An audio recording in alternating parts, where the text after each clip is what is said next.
on a Sunday morning, marking the start of The Brief. ENCA, in collaboration with the Sunday Times, we bring you the stories shaping your Sunday. I am Jenna Lee Bilong. Good to have you with us. Let's get right to it. The public health system is in critical condition with thousands of staff vacancies and hefty budget cuts. Let's unpack the lead story in today's edition of the Sunday Times with Editor-in-Chief Makuru Sefara. And let me remind you also that a little bit later you'll have a QR code at the top of your screen there. Scan it if you would like more information on the stories we're discussing. Good morning to you once again. Good morning. Good morning. Thank you for having me. Let's start right at the top. More people, less money. Yes. So essentially what we did, I think over a period of about 2 to 3 weeks, we sent out teams to various hospitals. We looked at the amount of documents, budgets, budget plans, all manner of documents from the Department of Health, and said, what is, financially speaking, what is the state of this department, given the budget that's allocated? You know that they say that health and education get the most budget. Yeah. But then we wanted to look at this and said to ourselves, why is it that the country spends so much money on health, but when we go to clinics, the queues remain long? Yeah. Some hospitals don't have medicines, and things just appear to be falling apart.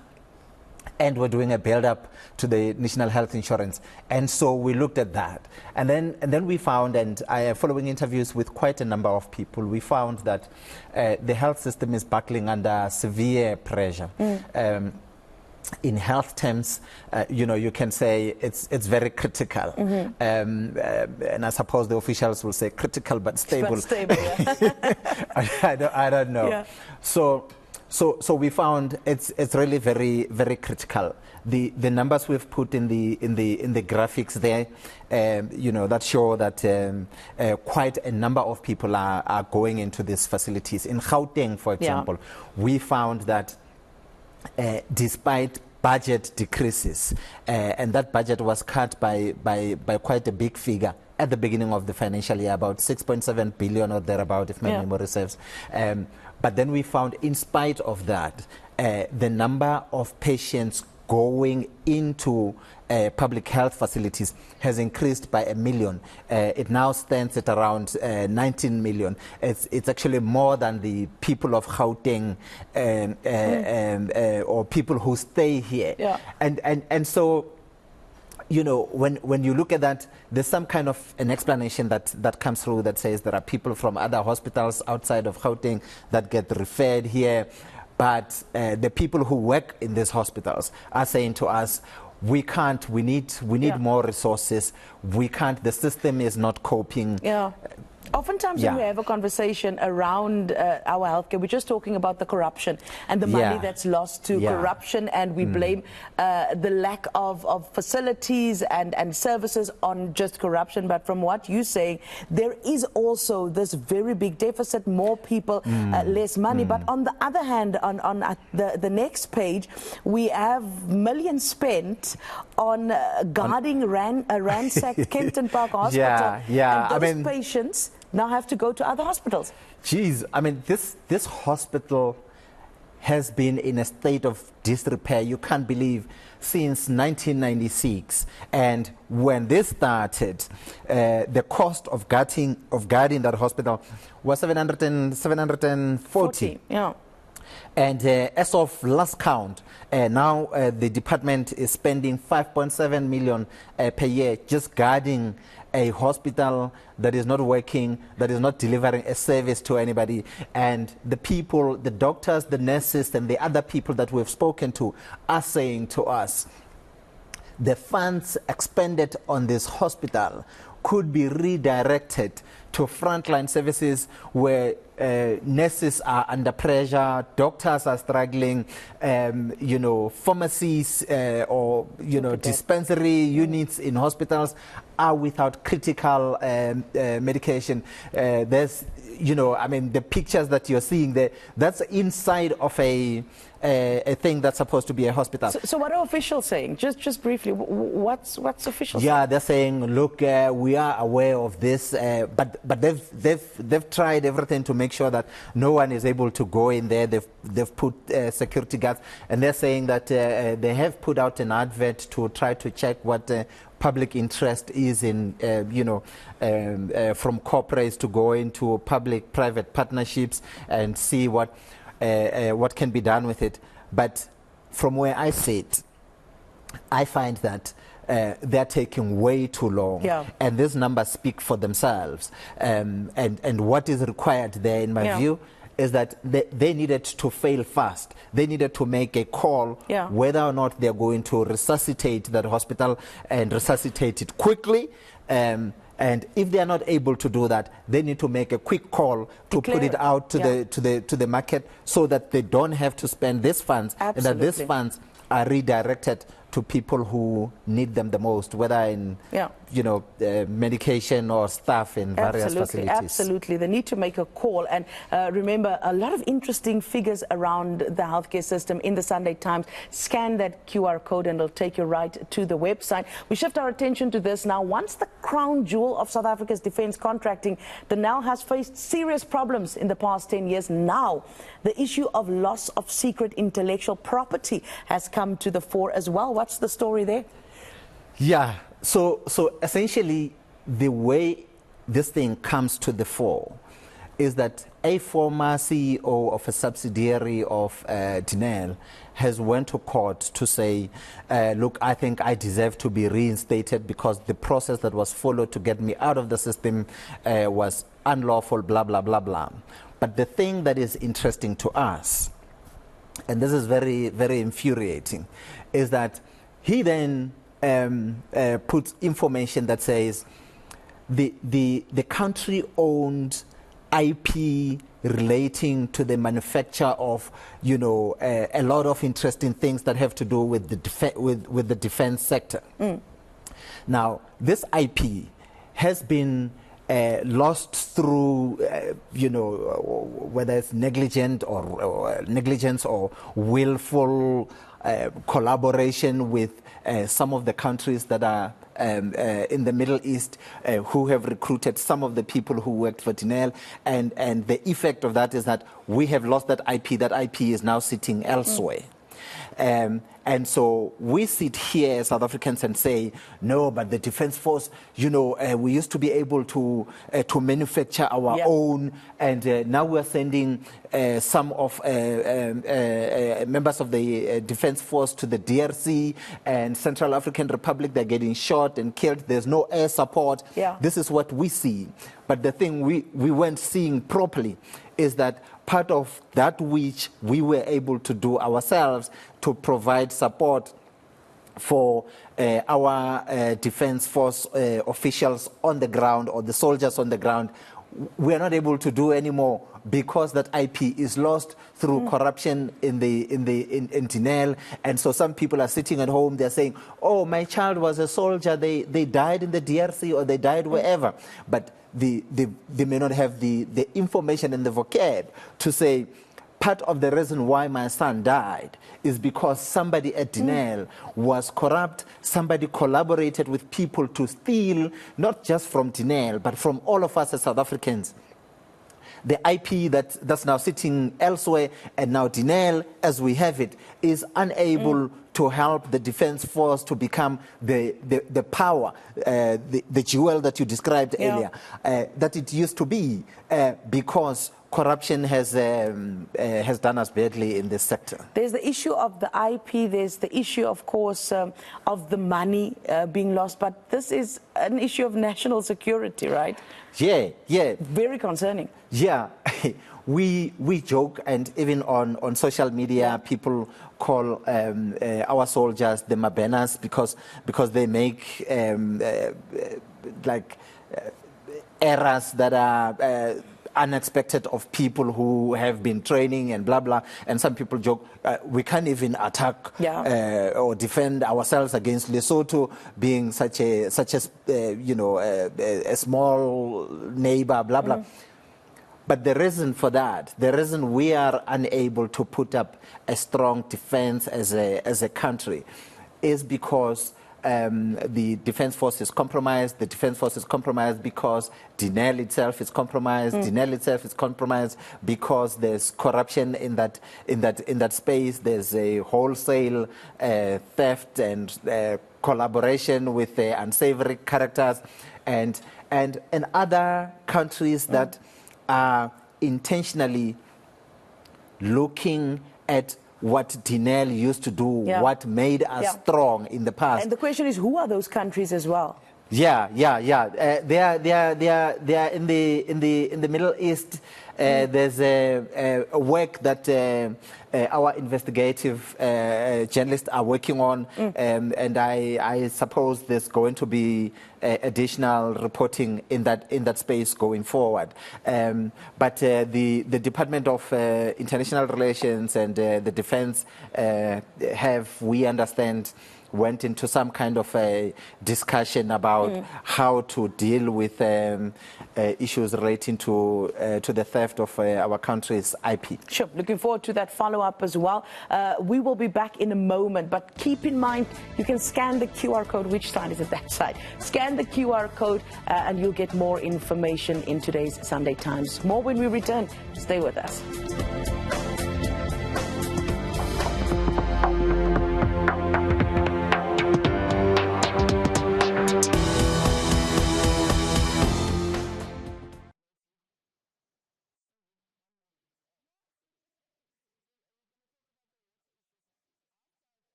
Right, this is the brief on ENCA. Welcome back.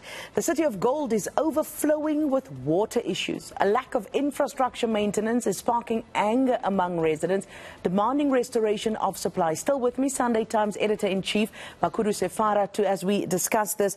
And I mean, our viewers here on ENCA, we've seen the devastation in the eyes of our viewers, of residents of Johannesburg, taking to the streets, literally crying over something as basic as water.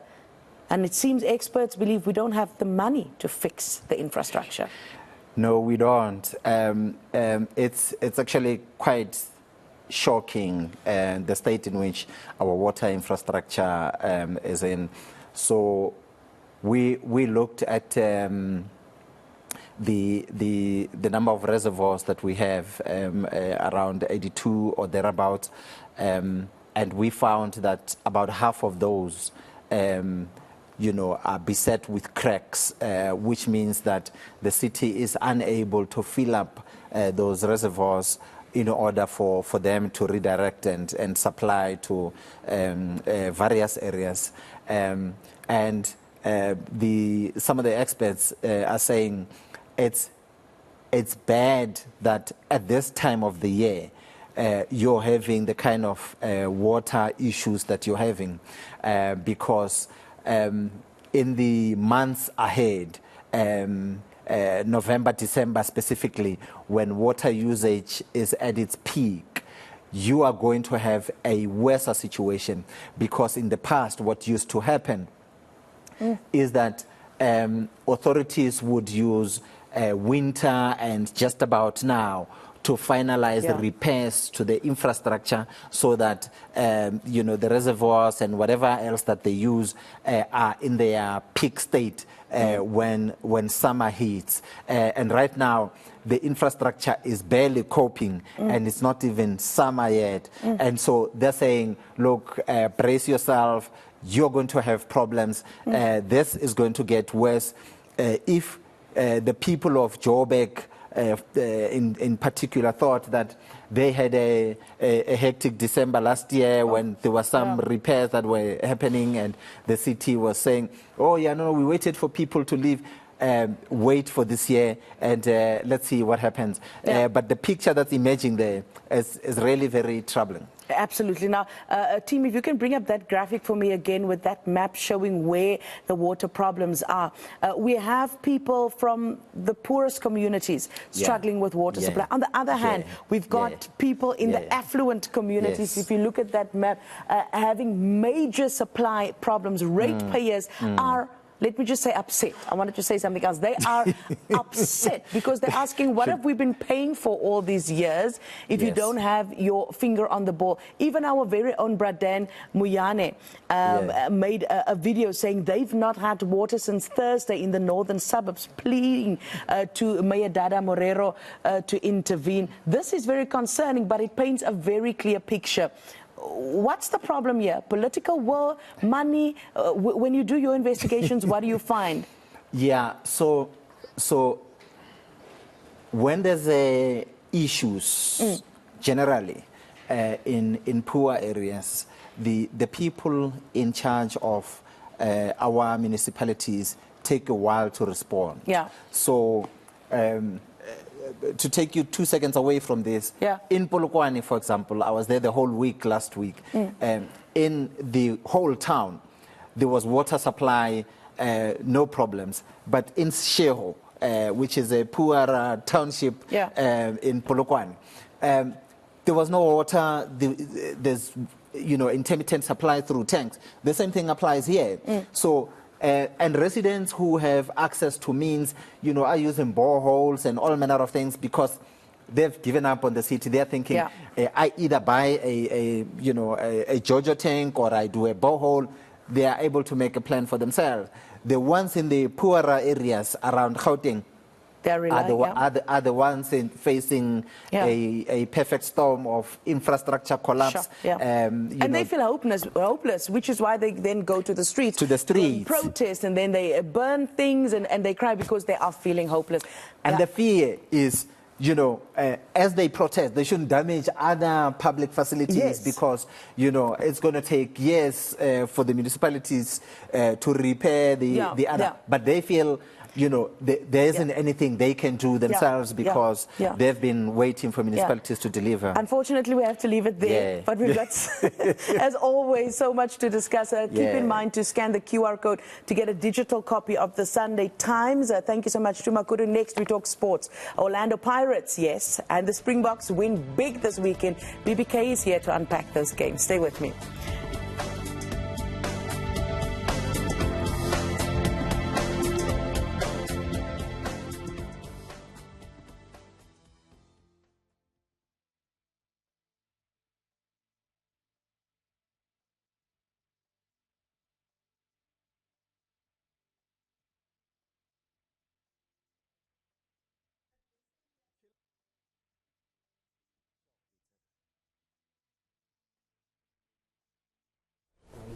Sure.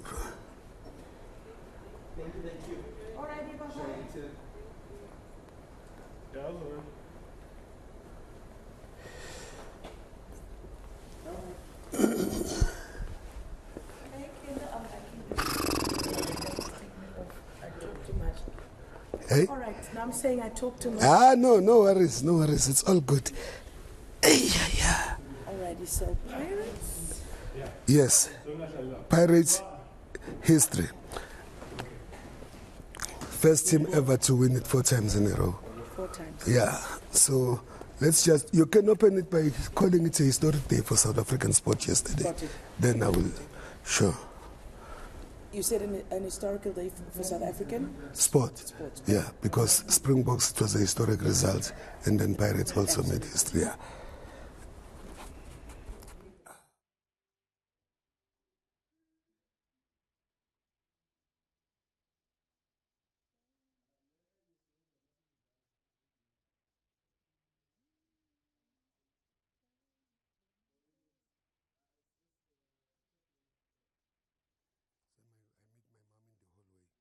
She's like a shirt and the Springboks and the suit. I'm like, it's a historic day. I've never done it before, but today I need to do it.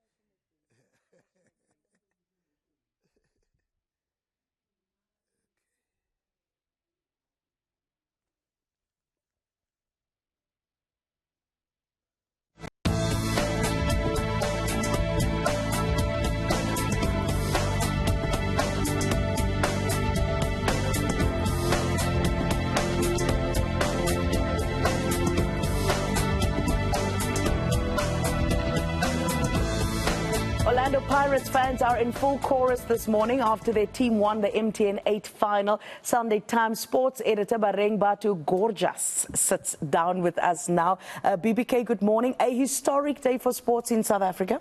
Good morning. I like the fact that you called gorgeous, because ladies are allowed to call me gorgeous. You did give me permission. A historic day indeed for South African sports, starting, of course, in Wellington, where the Springboks left New Zealand wailing under the lights at the Sky Stadium. Wailing because, what time is it? 10:43. That's the score. That's the score, because before 9 o'clock, before the kickoff of yesterday's game, no team had ever come to New Zealand and beat them by a 40-plus margin. If you read the Sunday Times, the best section of the newspaper, where we give the happy index to the country after Makudu can speak about the gory things happening with the health department. South African sports is in a good state, a healthy state. Siya Kolisi, we love him, Siamchanda, like his name suggests. The team coached by Rassie Erasmus gave New Zealand their first ever biggest defeat in their own backyard. That is historic by any stretch of the imagination. You think Rassie has silenced the critics now? Because there was some criticism for him leading into this game. Deservedly so as well. But the thing about Rassie is that he's able to bounce back. And yesterday he did not just bounce back, he bounced back in style. Because the Springbok did not just win the game, they won it in style. They won it emphatically. They gave oxygen to the ball. And I was saying earlier about Damian Bellemse, a much deserved, the man of the match performance. He was superb on the day. And also, when you look at what Kiyo does, you have to read him, as he gives you an incisive, insightful analysis of that game and what it means for the Springbok to show that they are not the defending rugby championships for nothing. They are not the double World Cup champions in the world for anything but because of the brilliance that they have. Just quickly, they're in Argentina later this month. Do you think we can expect another good performance there? After the kind of performance that they did, never underestimate Argentina. You saw how they ran the All Blacks ragged in the last time out, and you saw that they are a team that is also steadily gaining their dominance, and they are showing to the world that you don't have to think Messi and Maradona as well. When it comes to the oval-shaped ball, we can also do our thing. And also Kiyo, in his column, he gives you insights about Ethan Hooker, who also had a brilliant performance yesterday, and how he's steadily entrenching himself into the team as well. But the history did not only end there. From New Zealand, we then came back home and we went to Mbombela as we shift to football. And there you saw Orlando Pirates Football Club making history, as the headline suggests, on the back page of the Sunday Times. Pirates is awesome for some. And for some, simply because they have not won only 1 or 2 or 3, but they've won 4 of the MTN 8 tournaments, which is the first time any team has won a trophy like that in any competition in South Africa 4 times in a row. Do you think this can translate to a good season in the PSL, though? Well, this is exactly how they've started 4 times in this year. 3 times with the 3 peats with Jose Riviero. But what is one thing that they've lacked is to actually go all the way and win the PSL Betway Premiership. This time around, you will think that this is historic also when you look at Mbegeze Limbonam. Mbokazi, 19 years old. He echoes, as Mahlatsi Mpatlele tells you in his reports, what happened back in the day when Orlando Pirates was also captained by young Mbulele O.J. Mabizela. To see Mbokazi grow in the way of coming from the development Diski Challenge, being promoted to the first team of Pirates, getting into Bafana Bafana and winning man of the match against Nigeria and doing what he did yesterday is superb. Well, once again, to us, the Pirates fans, have a blessed Sunday. Thank you so much. Don't forget to also read David Isaacson when he tells you about Akani Simbini, who's chasing his very first ever medal in the 100 meters. He is in the semi-finals of the heats. If he goes through, he'll qualify for the final today. And enjoy the best section of the Sunday Times. Well, all you have to do is scan this QR code and you'll get to read all those articles BBK is referring to. As always, thank you so much to himself and Makudu, the entire Sunday Times team. Stay with ENCA. We have Newslink up next with Kendall. Thanks for watching. God bless Africa.